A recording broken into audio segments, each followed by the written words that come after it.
rainy night in Seattle, a friend knocked on the door. No answer.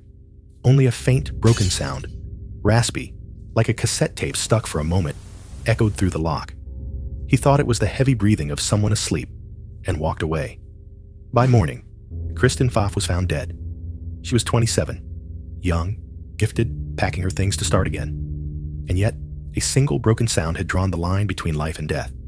The first report was blunt, acute overdose. No signs of violence. Brief, cold. But for those who had just heard her speak about a fresh beginning, those words were not enough. Her plane ticket was still intact, her suitcase still open, and in her notebook, the final line stopped mid-sentence, at the very beginning where she once said she would go ahead. So what exactly was that sound in the night? And why did death arrive just as she was ready to live? Stay with me. Together, we will reopen the story of Kristen Pfaff, following that broken sound, step by step, through the silences she left behind. Chapter 1. From perfect order to the first fracture. Kristen grew up in Buffalo, an industrial city wrapped in cold. Winters dragged on, streets buried in snow, and church bells marked the rhythm of each morning. She went to Catholic school. Discipline, order, moral lessons framed her childhood. Teachers remembered her as bright, polite, reserved. Friends recalled a diligent girl, always writing, though her eyes often wandered toward a distant horizon. Music came early. First the piano, then the cello. A small child cradling a large, solemn instrument, drawing steady notes across the strings. People said she had a way of tilting her head, listening as if she were tuned to a rhythm no sheet music could hold. At the University of Minnesota, her world expanded. She studied women's studies. Classrooms turned to debates on feminism and inequality. Friends said she rarely spoke, but when she did, the room grew silent. She didn't argue to win. She wanted answers. Why? She asked. Were women on stage always judged twice as harshly? Then she discovered the bass guitar. Unlike the classical cello, the bass was raw, compact, grounding. Her fingers struck the strings, vibrations rolling through her body. No showing off, no ornament, just rhythm. But that simplicity spoke to her.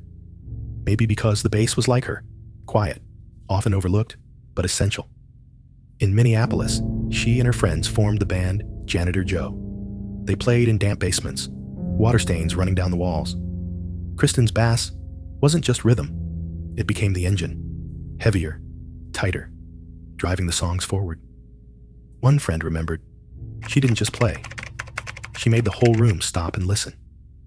What everyone noticed about her was discipline, always on time, strings neatly packed away, notebooks filled with writing.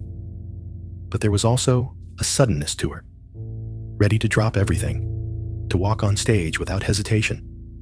A life divided between order and instinct. A close friend once said, Kristen wrote everything down. Ideas, changes, rhythms that needed fixing. Harmless, it seemed.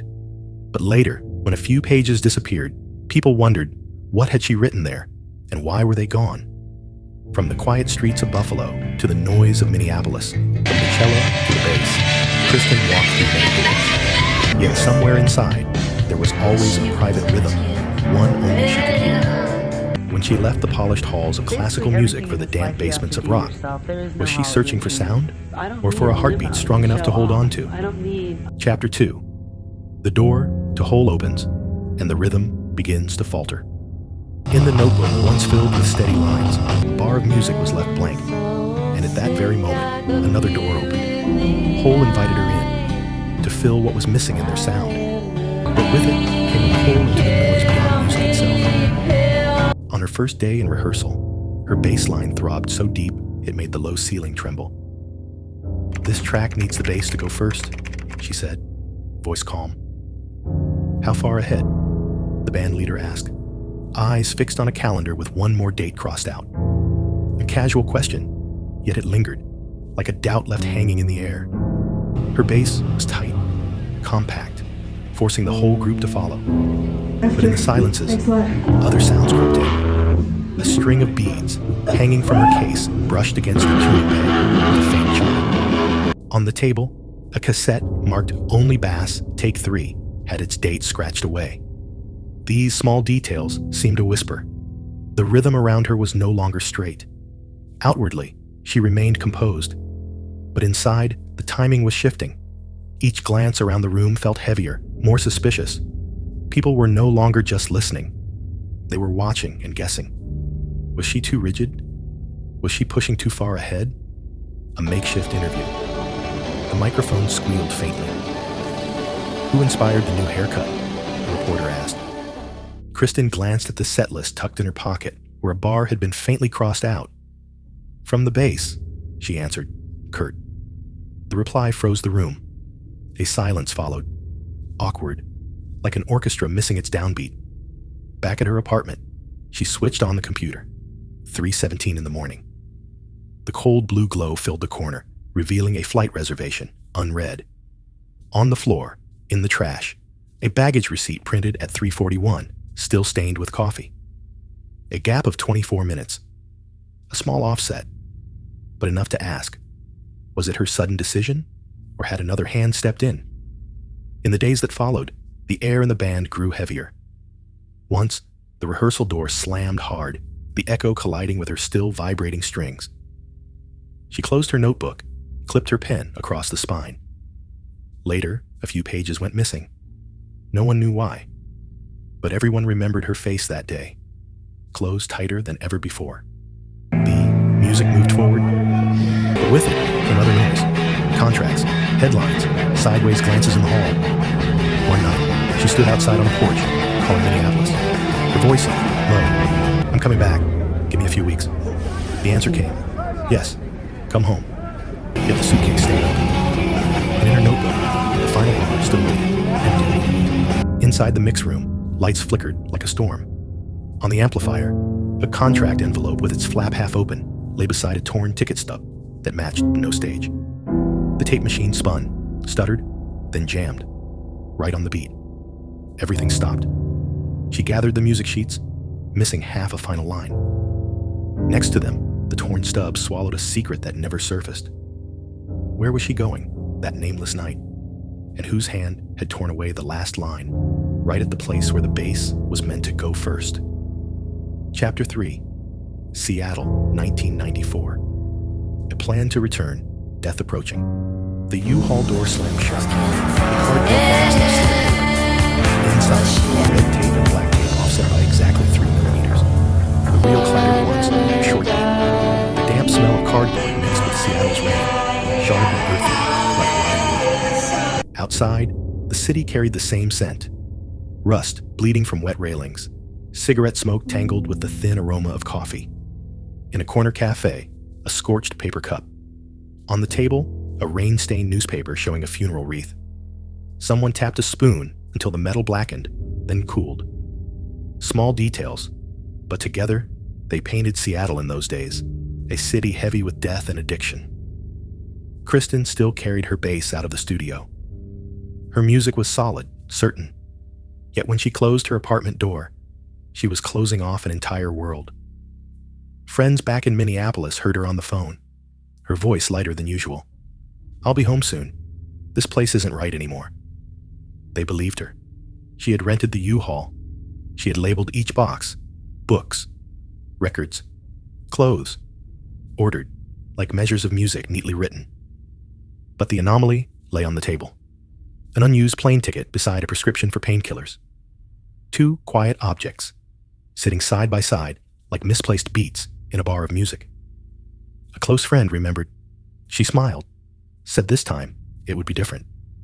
The smile was enough to reassure. But looking back, the pairing of ticket and pills became a question not easily erased. The record showed small moments marked in time. The phone screen glowing blue. Rental confirmed, 10:04 p.m. On the box lid, a receipt for storage fees, 10:27 p.m.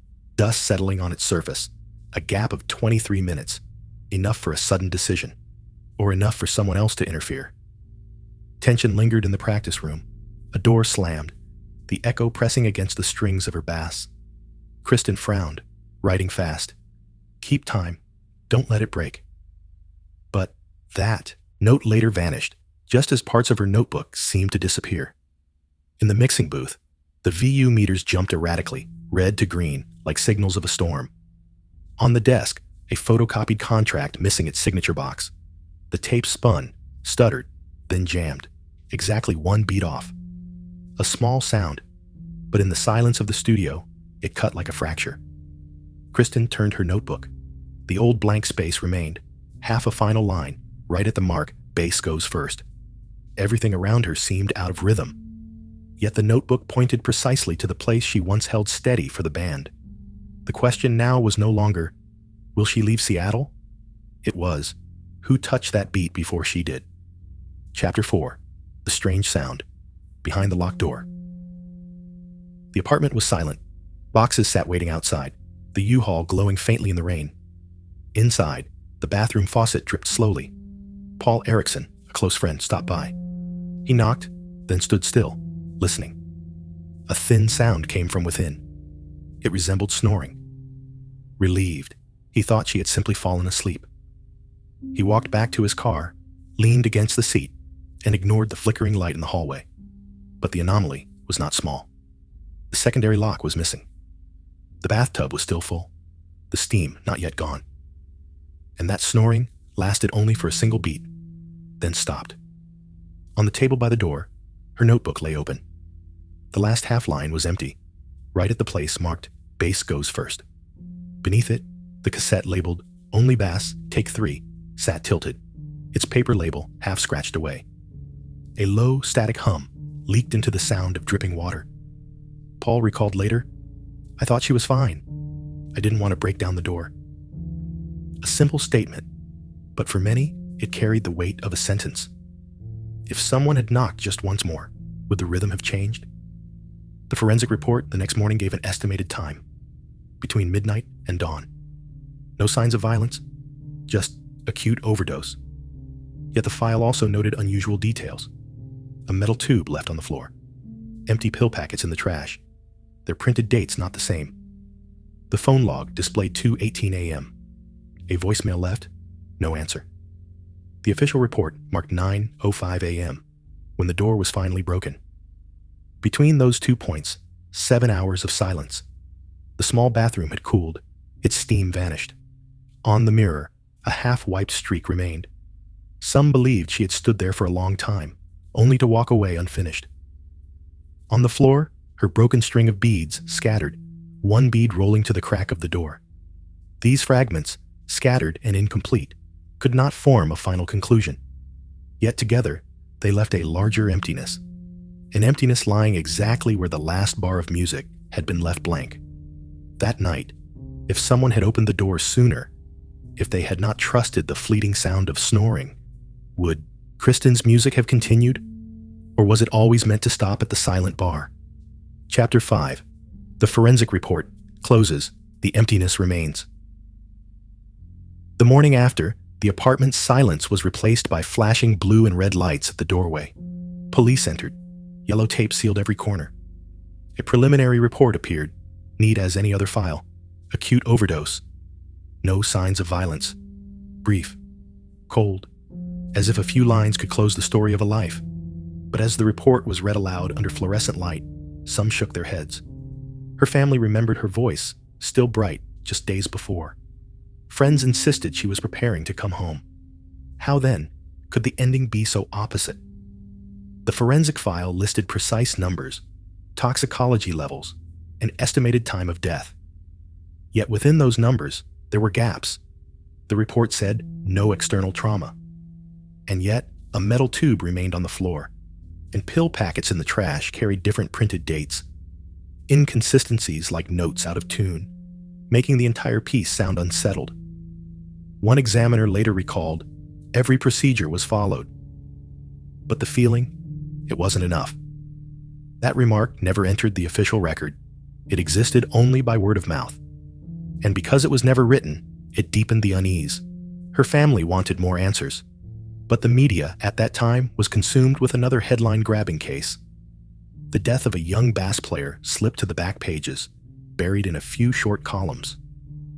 By the time people read it, the urgency was gone. Some pointed out one detail. The release of her autopsy report coincided with the launch of a major album. Perhaps a coincidence. But to those who still mourned her, it felt like a cruel mix-up between a real death and a commercial rhythm. Inside the sealed apartment, her notebook still lay on the table. The final half line, marked "Bass goes first," remained blank. No one touched it. No one erased it. But that empty space became its own kind of verdict. There are things no official document can finish on someone's behalf. When the forensic report says complete, but the hearts of those left behind say unfinished, do we believe the cold numbers or the silence left open on the page? Chapter 6. A quiet funeral. Questions left unanswered. The funeral passed quietly. No long lines of reporters. No sea of flowers covering the ground as for other stars. Only a few family members. A handful of old friends. They sat inside a small church, the organ playing softly, each note pausing as though even the music itself was unwilling to go on. One friend whispered. She had labeled every box. She had called to say she was coming home. Those words echoed without response. People glanced at each other, and in their eyes lingered a question that has never gone away. What stepped in between her plans for life and the reality of death? Later, the media mentioned her only in brief. Bassist of Hole, dead at 27. Nothing more. A short, flat beat, and silence. But in the smaller community of Minneapolis, the news spread quickly. To them, she was never just a musician. She had been the one who held the rhythm, the one so meticulous that every book, every tape had its place. And it was precisely this sense of order that made the broken rhythm of her death so haunting. In time, some friends gathered the fragments she left behind. One page read, "Hold tight, don't let it break." Another showed a few scattered notes, then empty space. These blanks could never be filled. They became a strange legacy, part reminder of her discipline, part shadow of fracture. The apartment had been cleared by police, yet in memory remained the smell of damp cardboard, the faint clatter of a cassette, the beads of her rosary striking against a tuning peg. Small details, but now they seemed like the final motifs of an unfinished song. Was this simply the familiar tragedy of a generation of artists crushed by pressure, by drugs, by solitude? Or was there another hand that touched the beat marked "Go First," pushing the music in a different direction? When everything is closed by a tidy report, the emptiness left in her notebook, in the bass line, and in the memories of her friends, who will be the one to write the next note, or will it remain forever unfinished? Conclusion. Who touched the empty beat first? When people recall the names of the grunge era, many think of noise, headlines, and deaths turned into part of the 27 Club. Kristen Pfaff was quieter, a small funeral, a few lines in the press. And yet, it is that very silence that makes her story linger. She was someone who kept everything in order, a notebook filled with notes, U-Haul boxes neatly labeled, a bass line strong enough to drive the band forward. And that is where the tragedy lay. Her death left behind too many scattered details. A scratched cassette label, a misplaced ticket stub, a blank bar in the notebook where the bass was meant to go first. Each one like a note struck off time, not played, but heard all the same. Friends spoke of her with respect. A gifted bassist, a soul disciplined yet burning with passion. They believed she truly wanted to return, to start again. Her family remained quieter, but in their eyes was always the same question. Why? At the very moment she was ready to live, did she vanish? In the music industry, her death was quickly overshadowed by other headlines. But later, her name began to surface again. Not only for the tragedy of 27, but for the emptiness she left behind. The absence in Hole's music, the missing pages of her notebook, and the silence carried by those who once believed she would escape. Looking back, Kristen's story is more than a mysterious death. It is a mirror reflecting the fragility of an entire generation of artists caught between two extremes. The glare of stage lights and the dark rooms filled with pressure, drugs, and loneliness. Some say the most haunting part is not how she died, but that the empty bar still rests in her notebook. It poses a question with no answer. Was it simply a line she never had the chance to write? Or did someone else touch it first? And the final question falls to us. In the unfinished song of Kristen Pfaff, will anyone have the courage to write the next note? Or will it always echo as silence, reminding us of the cost of dreams that never had time to take shape?